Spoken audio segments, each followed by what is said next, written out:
This video is going to show a Hardy-Weinberg application involved with sickle cell anemia and why this is not following what we might expect. So looking at sickle cell anemia, what it is, an inherent mutation of the genetic code in hemoglobin. Hemoglobin, remember, is oxygen-carrying blood protein. The recessive allele is this H with this S and this double S here.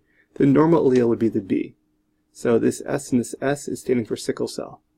Low oxygen levels cause red blood cells to sickle, which is this kind of shape here, as you see indicated here. This is a normal red blood cell, maintaining a very high surface area to volume ratio. You see the sickle shape is not really the protein formed in the proper shape, not allowing to do its proper function. Breaks down of red blood cells, clogging small blood vessels, damaged organs, can often be lethal. So you do not want sickle cell. It causes a very shortened life expectancy. However, the alleles for this still exist. We're going to talk about why.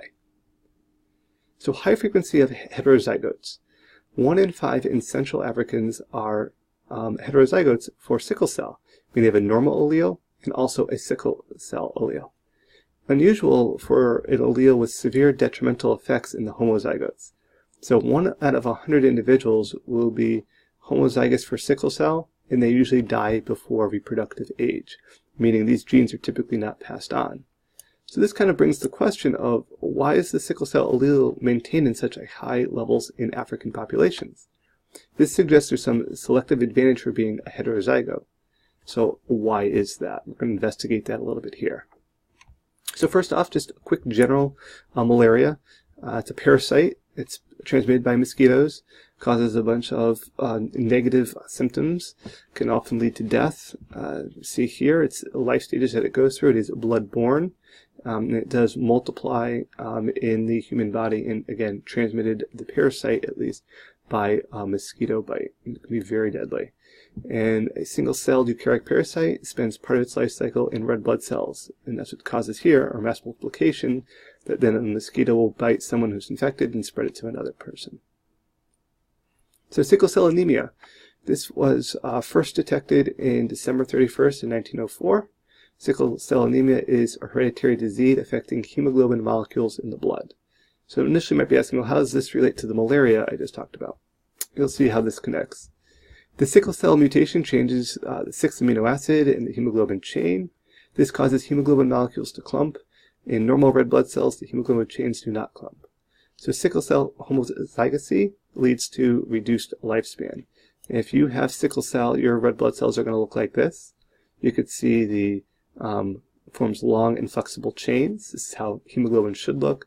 And this can lead to clogging of red blood vessels here, leading to all sorts of issues and problems of not being able to exchange blood efficiently.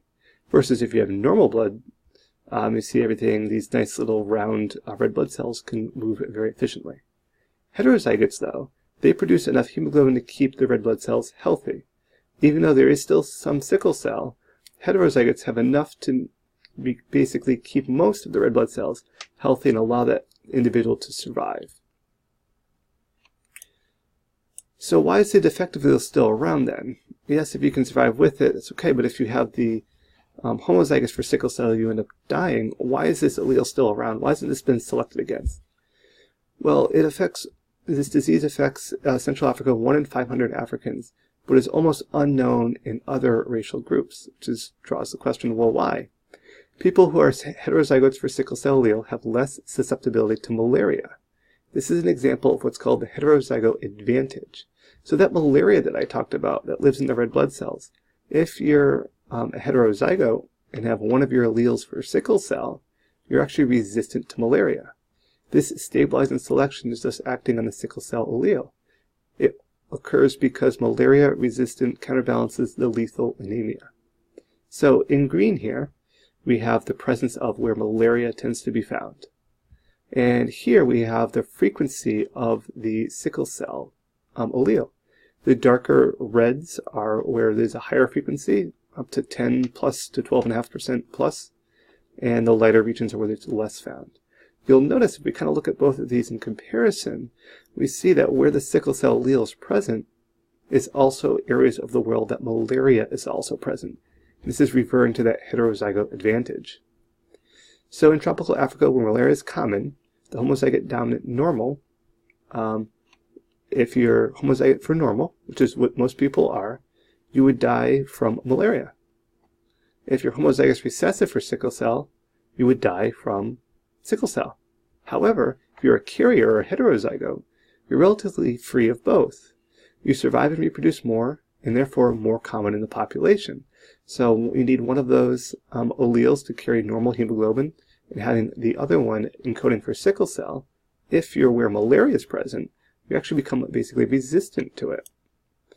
So the hypothesis is, in malaria-infected cells, the lower oxygen levels is lowered enough to cause sickling, which kills the cell and destroys the parasite.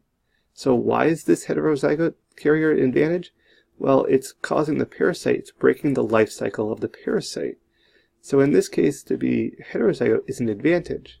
The downfall is we still need that sickle cell gene to be in the population, and there's that chance your offspring could come up with the homozygous for sickle cell and end up dying before they're able to reproduce.